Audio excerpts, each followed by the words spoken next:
Your time has come. Finally, thank you. Thank you for having us here today.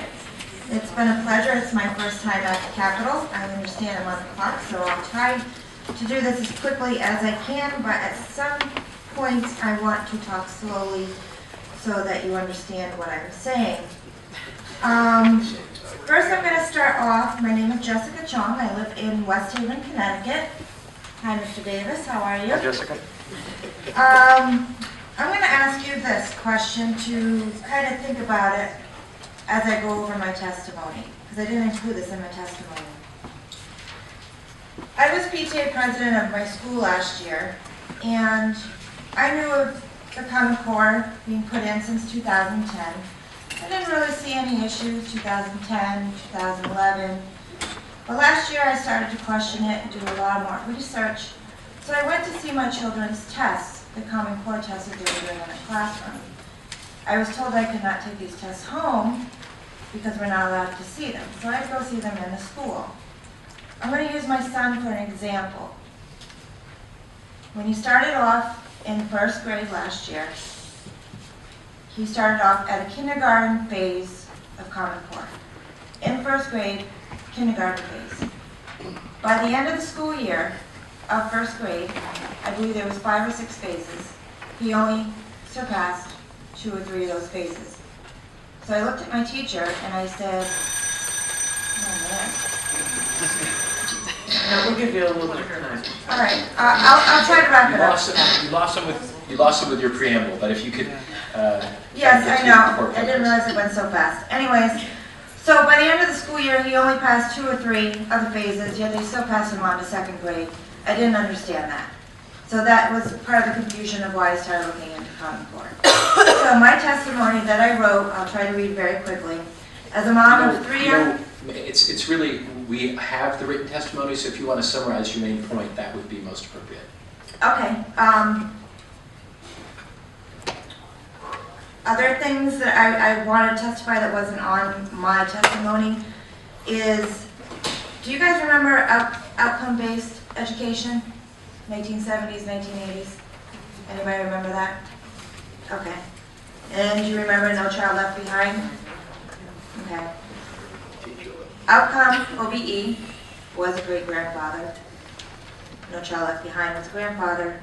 And now Common Core is a father. They're all the same. I've been doing research from 2011 till now. And if you do the research, like I've had for the past 3 years, you will see it's all the same thing. It's just been changed name by name. They didn't like outcome-based education. They took it out. They didn't like No Child Left Behind. They took it out.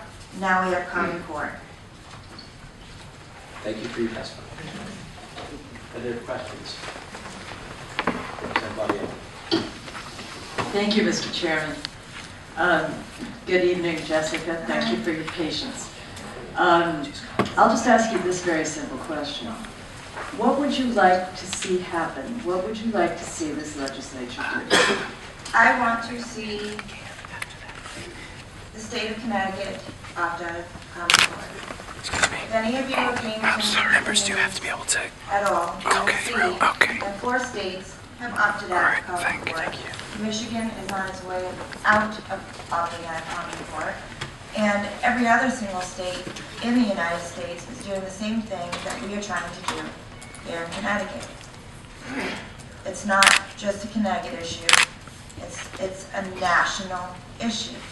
National everywhere. Teachers, superintendents, educators, taxpayers.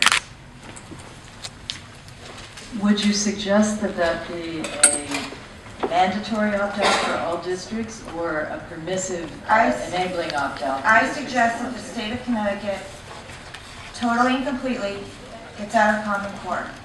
And can I explain why? Of course, please. Common Core was created by the Governor's Council, paid for by the private entities of the Bill and Melinda Gates Foundation.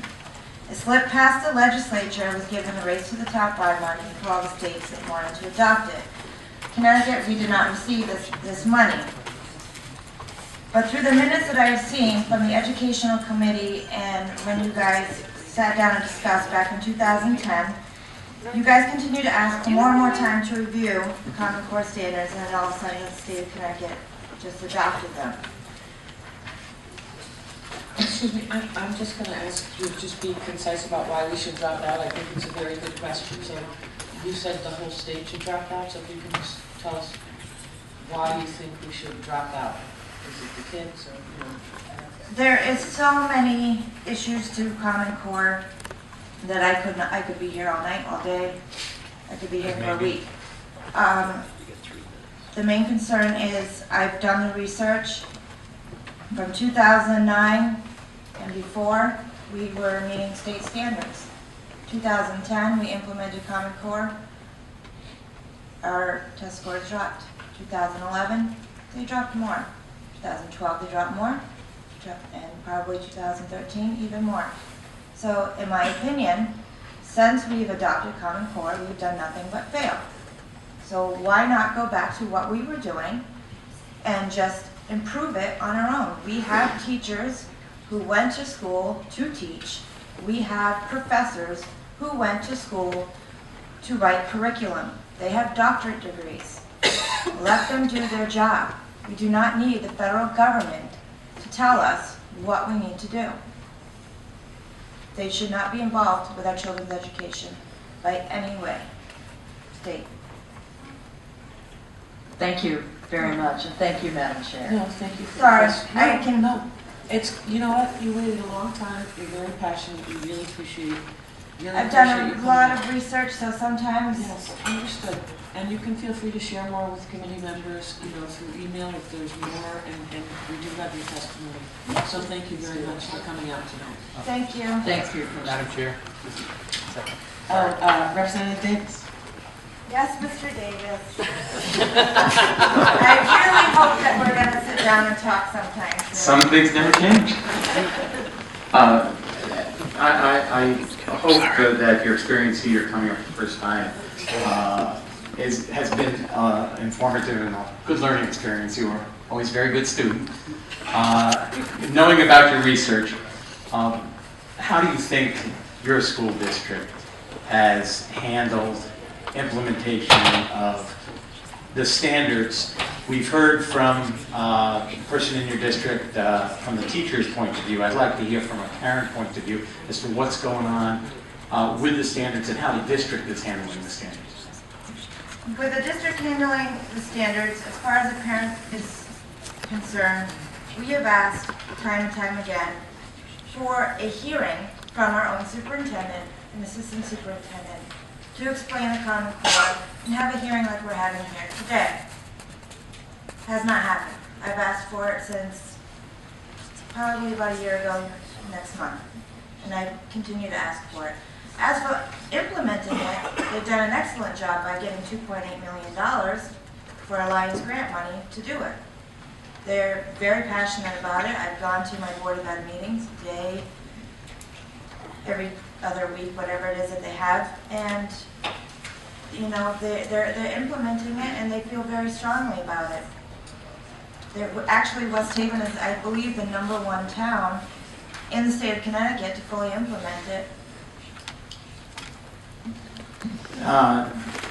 Did your son go to kindergarten in the public school district? I have a first, second, and third grader Okay. right now, so I have seen the difference Right. between Common Core and non-Common Core. I actually was sat on a Citizens Advisory Committee where we give money to certain organizations, including Head Start and all that stuff.